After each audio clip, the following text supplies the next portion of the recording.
Still on the recommendations for electoral reforms ahead of 2027 elections, we're now joined by Dr. Sam Amadi. He is the director, Abuja School of Social and Political Thought, for further conversation. Thank you very much. Good to have you on News Night tonight. So here we are. We're calling for another electoral reform. But let's talk about this legal framework, because I made a point with Nwagu earlier as to the political will to actually implement or enforce these laws. That seems to be where the problem is. And I guess that has advised this point 4, the legal framework for enforcement, to ensure strict enforcement and penalties, for failure. Stress on that a bit. Let's talk about I think you asked an important question. So people have two opinions. As a constitutional law teacher, I can tell you for free that I think the power to appoint to executive branches should rest with the president all over the world. I mean, that's what it's supposed to be. But that power is exercised according to chapter 4 of the Constitution, section 4 of the Constitution, in line with how the National Assembly prescribes. So what we have done at Abuja School is to say there are options here. If we take that power out for the president, it would be nice, but it would be difficult and messy. So why don't you leave that power and structure the appointment in a different way? So we always say person with integrity, that's nebulous. Who is a person with integrity? So, but why don't you exclude in clear language? So we say you cannot appoint somebody who has been a member of a political party, who has held political office, who also, has been appointed into a political office by either the governor of a state or a president of the state, the governor in the state in Nigeria. I will say that any party can go to court and invalidate. So this is the problem of Nigerian laws.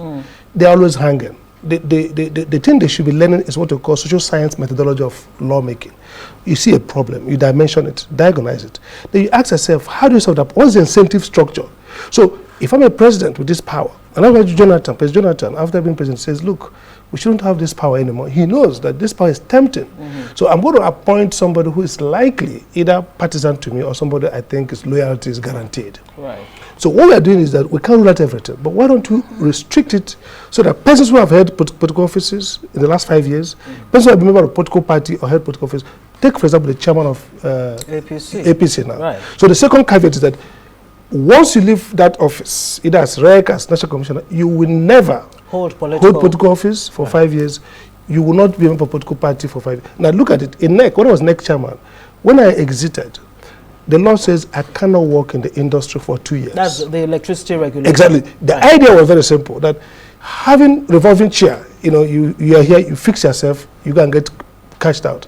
The governor of Abia State was a REC, and then became chief of staff, became governor. So what we've done is that leave the president the power, but make it that he has to choose from a narrow sample of persons who have no political involvement. So we can now go further. Now the other issue we put in this law is that most of the regulations, laws in Nigeria have no penalty and no processes for sanctions. So it says this shall happen. Who does it? What's the procedure? So we started by saying there are 2 levels. One is the administrative management of election, which is what INEC does.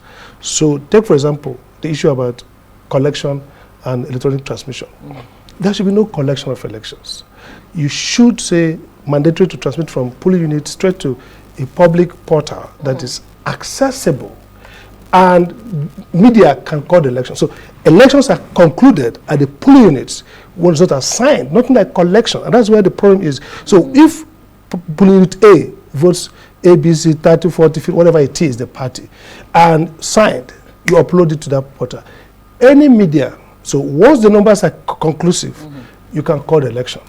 So what this does that it takes away 2 things. The INEC is discretionary. If you look at the case to the Supreme Court, it's always about the numbers were different, they call this, and it happens during collection. The second thing we put there is that it's then mandatory. If INEC shall never call election with a result not uploaded. Something like, oh, you made a mistake. If there's an error, you go to a due process. And the final thing that makes this work is that the courts are now mandated to reject and cancel results with unuploaded resources. What I'm trying to say is create incentive. So why would INEC risk damaging an election if they know that the consequence downtown is that the court will nullify it. But and then the second level, we talk about the judicial management. The judicial rules are very bad.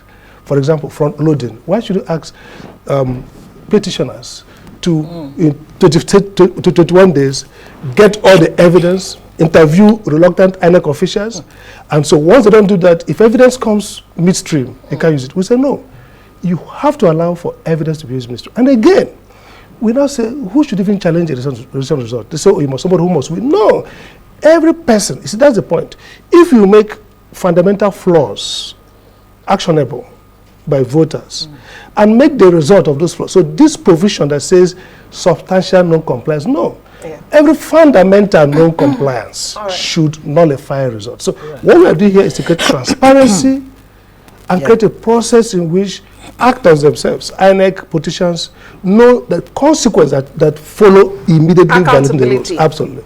But, you know, all of this sounds really good on paper, but can you really separate politics from this? Because when politics comes into the room, everything collapses. Gets in the way. And they are not so new, some of these ideas. When you look at the Justice Ways report for, you know, repercussions, transparency, accountability, how are you optimistic? What are you doing differently to ensure that this goes beyond these papers that you presented? That's a good point. So what we have done differently is to say, narrow it to 4 things, or 5.